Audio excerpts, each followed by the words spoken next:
Assalamualaikum warahmatullahi wabarakatuh teman-teman. Hari ini Umar akan melanjutkan tentang sejarah Nabi Muhammad SAW selanjutnya. Jangan lupa di like, komen, share, dan di subscribe ya teman-teman. Di bagian sebelumnya Umar sudah bercerita tentang nasab Nabi Muhammad sampai Nabi Ismail dan Ibrahim.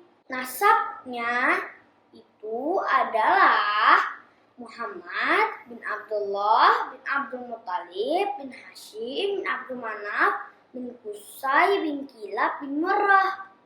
Teman-teman, sekarang Umar akan bercerita tentang kelahiran Rasulullah SAW. Rasulullah lahir di kota Makkah di Jazirah Arab, tepatnya di rumahnya pamannya, yaitu Abu Thalib bin Abdul Muttalib.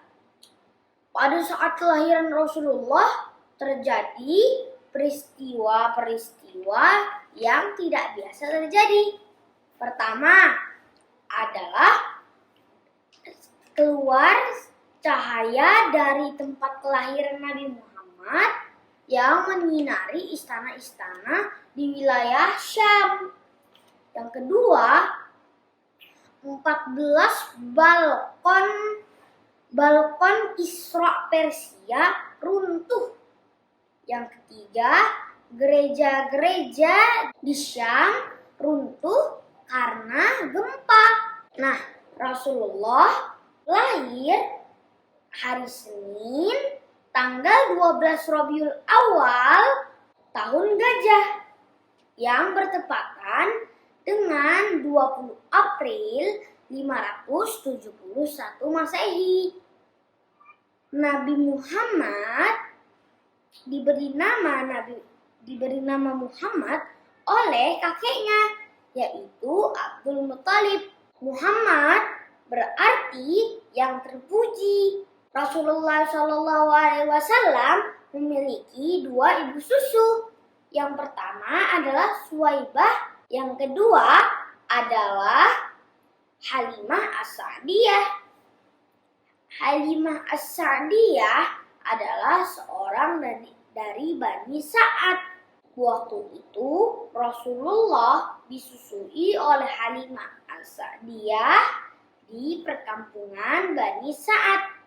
Teman-teman tahu tidak kenapa orang-orang Arab dahulu sering menyusui anak-anak mereka di perkampungan Baduy Arab?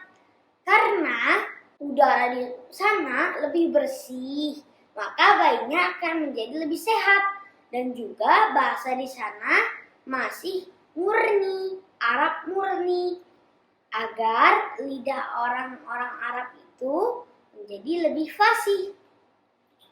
Nah, pada usia 4 tahun, Rasulullah SAW sedang bermain bersama teman-temannya. Lalu ada seorang malaikat Jibril yang berjalan menuju Rasulullah, lalu membawa Rasulullah ke dekat sumur. Maka malaikat Jibril itu membelah dada Rasulullah SAW, lalu mengambil hatinya, lalu dicuci di dalam bako emas.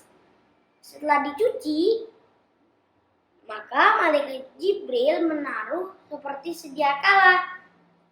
Akhirnya, setelah Halimah As-Sa'diyah mengetahui peristiwa ini, Halimah mengembalikan Nabi Muhammad kepada ibunya, Aminah binti Wahab, karena mengkhawatirkan keamanan Rasulullah SAW.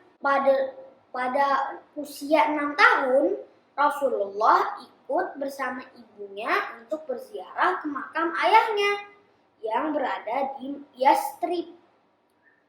Saat pulang, ibu Rasulullah SAW sakit, lalu akhirnya meninggal dan dikuburkan di wilayah Al-Abwa.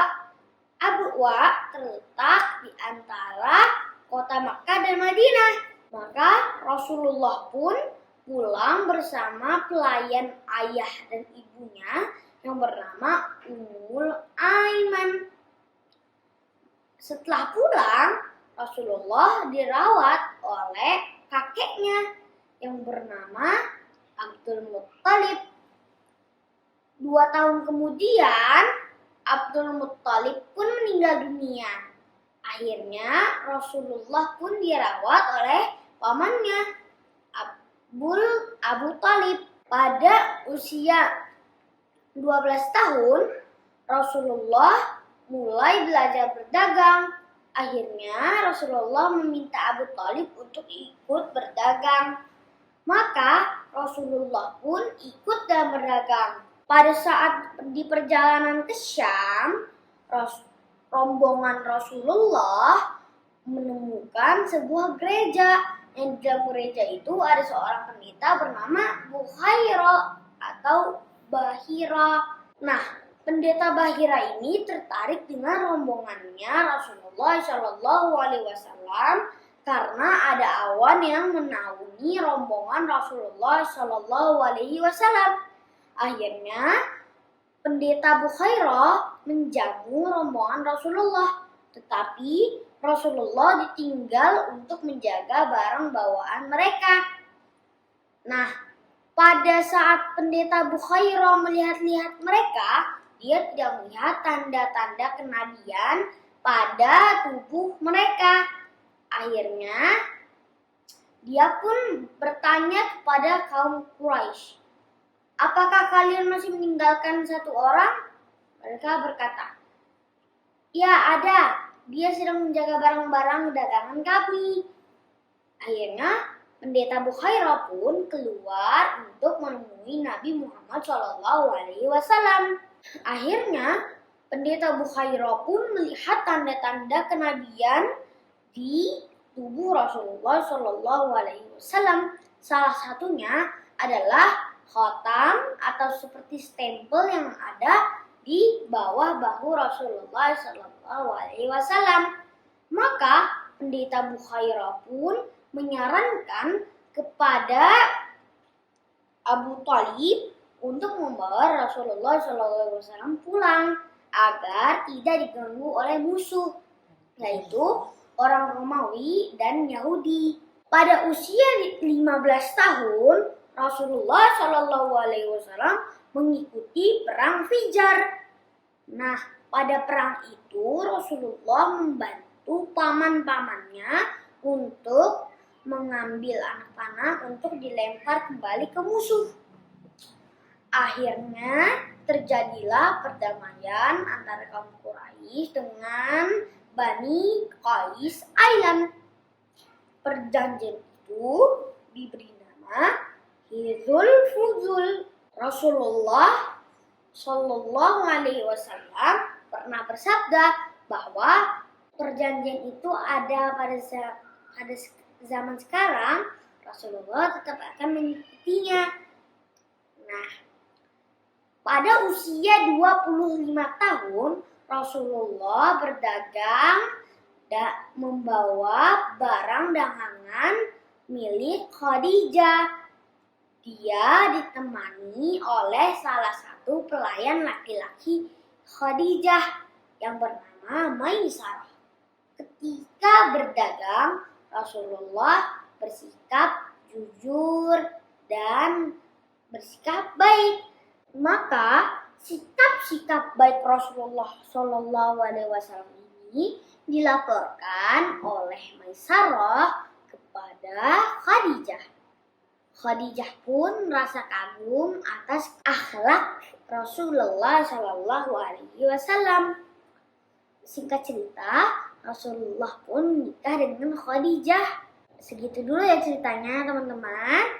Jangan lupa di like, komen, share, dan di subscribe ya. Jangan lupa tonton kisah sejarah Rasulullah SAW selanjutnya.